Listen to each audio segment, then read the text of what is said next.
So you have just bought Age of Empires 4. I've started practicing against the AI. You want to play multiplayer, but what should you be prepared for? Welcome to my series called AoE 4 School, where I break down all parts of AoE 4 to help players learn and take part in the fun but difficult RTS game. From my time coaching and making videos, I've heard a lot of new players ask the question that the video title poses. Based on the coaching I have done with brand new players, I want to explain the few things that you have to be able to do against the AI before you start playing multiplayer. Before I hop in, I hope you're willing to give my other videos a try, as well as check out my series Learn from Beginner, where I actually coach a new player to playing on the ranked ladder. A subscribe and a like would also be huge as well, of course. Now let's get to it. Your overall goal is that you can beat the hardest AI, and to do the following steps while doing that. 1.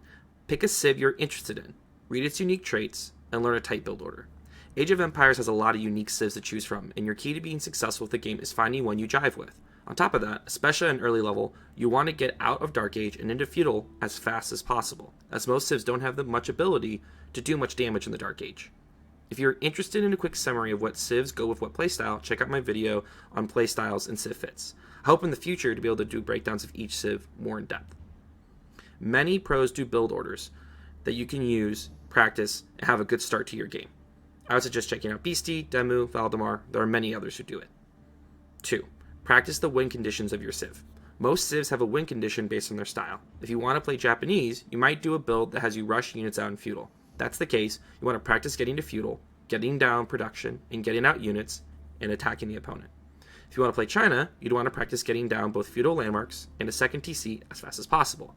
Those win conditions are often based on the build order, as the build orders are geared towards getting you towards your win conditions. And from doing these build orders, you kind of learn what Civs are good at and can start kind of crafting your own variations.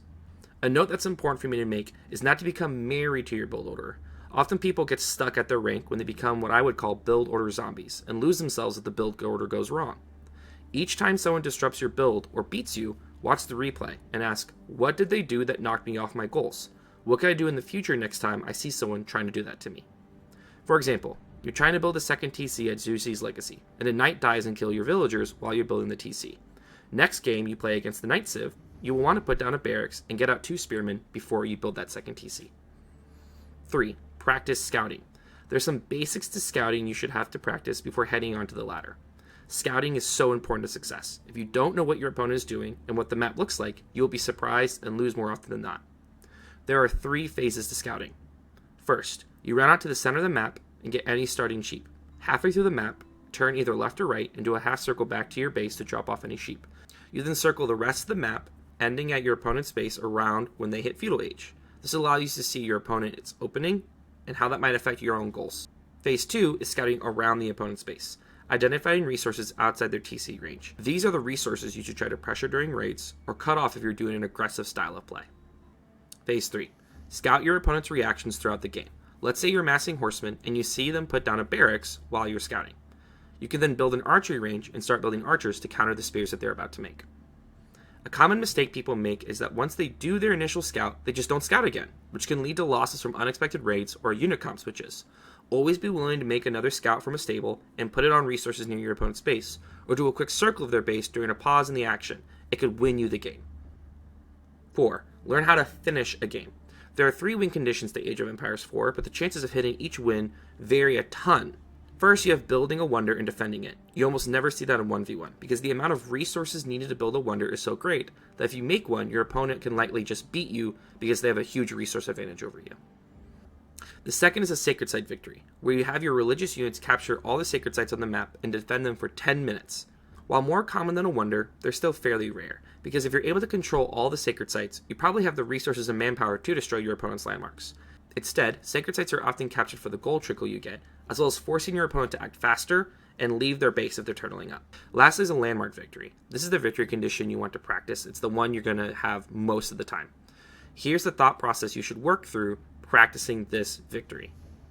1. Make enough units to push your opponent to their base.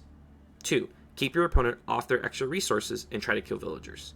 3. If in Feudal, mass up enough units, research siege engineering, drop 2 to 3 rams, and attack your opponent's base. You should want to attack towers first, extra TCs, and then production, as it will take a while to destroy your landmarks, and if you take out the production or economy of your opponent, they can't fight anyway, and you will usually quit before the game even ends. 4. You will need to practice the ram dance, which is where you send your rams forward first. Then when your opponent sends units or villagers out to stop the rams, you send your units forward to stop them. Once the opponent backs off, you bring your units back too. This prevents your units from dying to TC fire and saves them for a fight. Good opponents will quickly garrison villagers when you send in units, so you might need to commit all your units to kill a building if you deem it worth it. 5. If you're in Castle or Imperial, you can make trebuchets or bombards to destroy buildings. Trebuchets are slow, but have a huge range.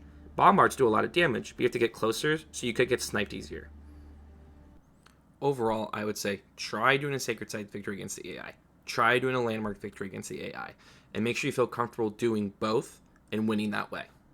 Now let's head back to the last thing you want to practice against the AI. Last thing you need to practice is your macros.